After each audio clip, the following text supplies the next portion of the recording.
Sports Saturday. It's complete. Another touchdown! Cougar Sports Saturday. A presentation of KSL Sports. Left wing for three. He got it again! BYU Sports Talk by Cougar fans for Cougar fans. Here are your hosts, Mitch Harper and Matt Baiamonte. On Utah's legacy home of the Cougars.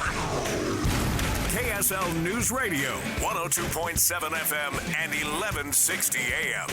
Hour number 2 is off and running here on Cougar Sports Saturday. Mitch Harper and Matt Baiamonte with you.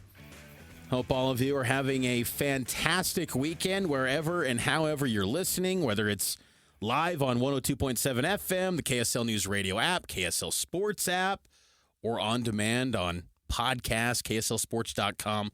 We appreciate all of you listening to this weekly show covering BYU sports. And you teased it, Matt. BYU football had some big additions in the transfer portal. A pair of brothers, Bear Bachmeier, quarterback, and I know you hit on him last week on the show, but later in the evening, after Bear committed, so after last week's show, Tiger Bachmeier made it official and committed to BYU. I think these are big additions for the Cougars because we'll get to Bear, but for Tiger Bachmeier in particular, it feels kind of like the same skill set that you lost with Keelan Marion. And you know what? Maybe he can do the exact same thing. I know that's, downplaying, all the logistics that go into making a player good, but Tiger Bachmeier seems like a perfect fit for BYU. Tiger was a huge addition because he will directly impact this season. Yeah. There was a clear need. Losing Keelan Marion was a big blow. And there was a moment when Keelan went into the portal and then Harry went into the portal, and it just felt like there was maybe negativity is too strong of a word, but I didn't like the direction that the spring portal window was trending, where it felt like guys were leaving.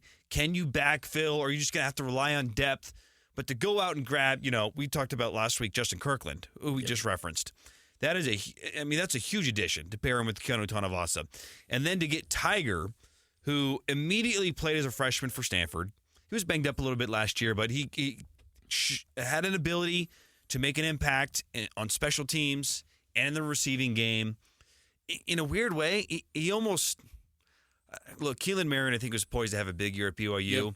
I don't know how big of a year he's going to have at Miami. We'll just have to see how Carson Beck, if he's healthy, where does Marion fit on the depth chart? So he might not put up big numbers.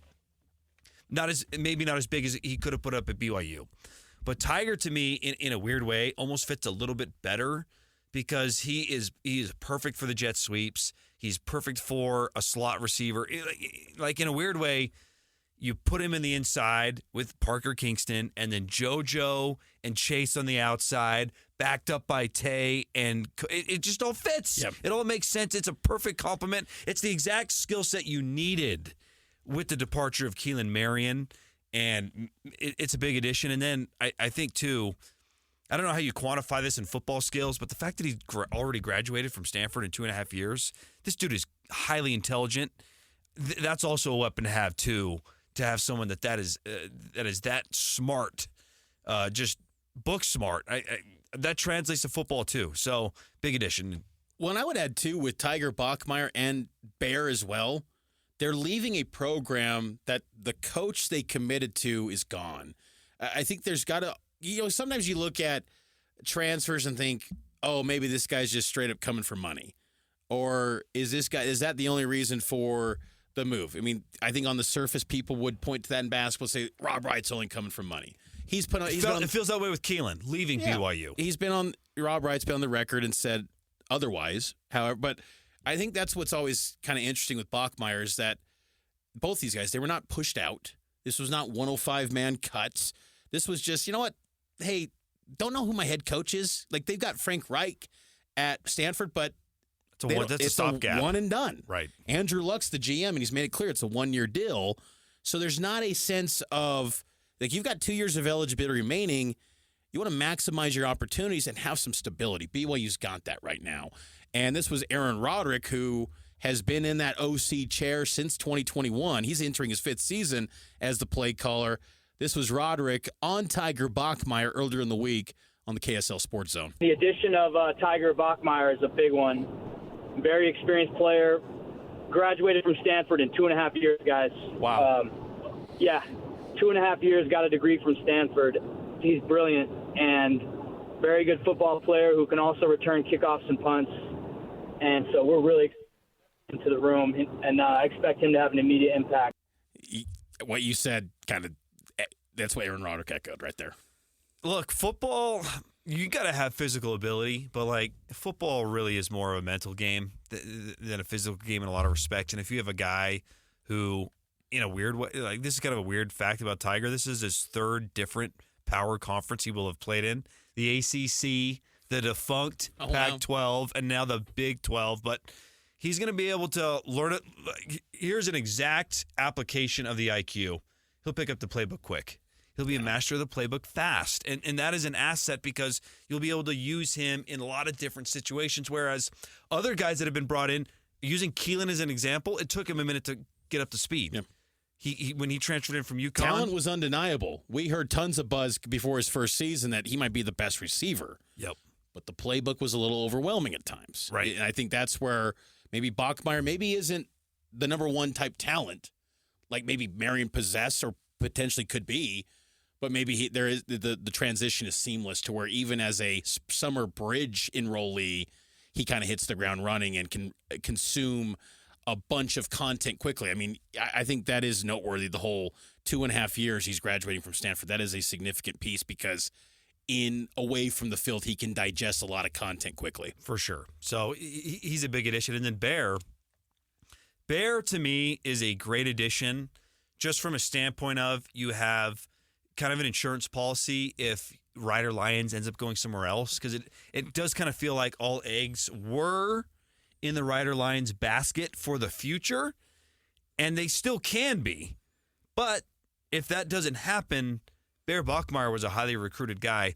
There is a part of me that wonders just how much can you plan for the future, because every single year it just feels like it's a new year, and you can't bank on him or anyone for that matter being here for their entire career because things can change on a whim, as we've seen with the departures in the spring portal window.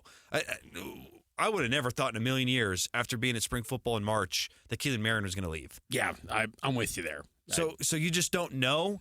And from that respect, I think, hey, just bring in as much talent as you can. Who knows what this means for McKay Hillstead or Trayson Bourget, because I'm sure those guys aren't stoked, right? Because the messaging was what? At the end of spring, we don't need anyone. Well, and you know, I couldn't help but think because as I noted in the previous segment, I was at Disneyland, saw McKay Hillstead, saw Trayson Bourget.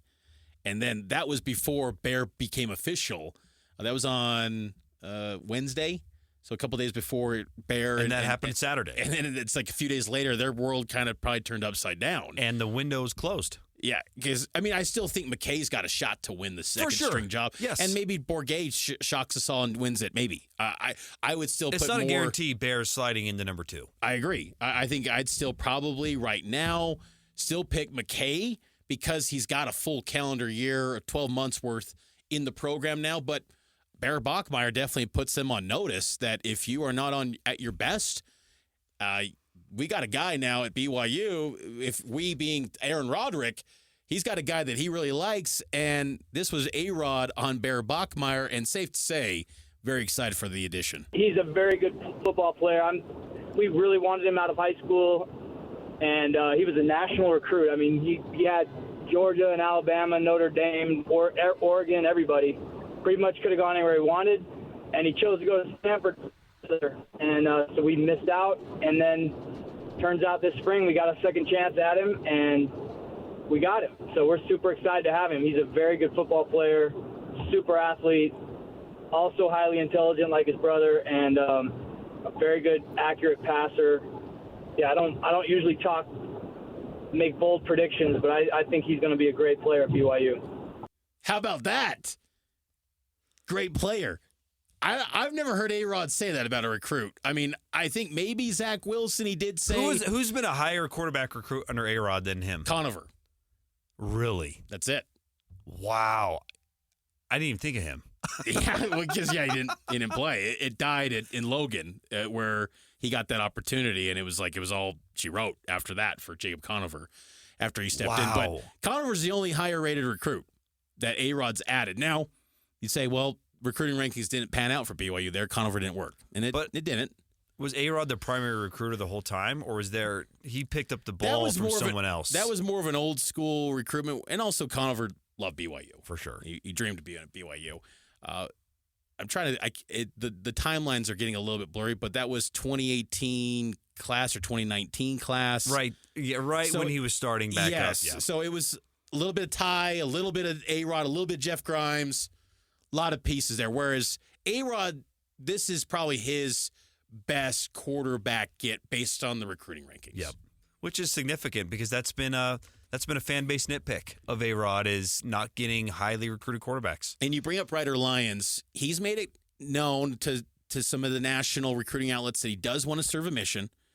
So he would technically be a 2027 guy. And that's where... So the timelines... it still could work out in this world of the portal. You never know. Like, does Bear Bachmeier work out? I don't know. Like, I hope so. I hope it just becomes this amazing...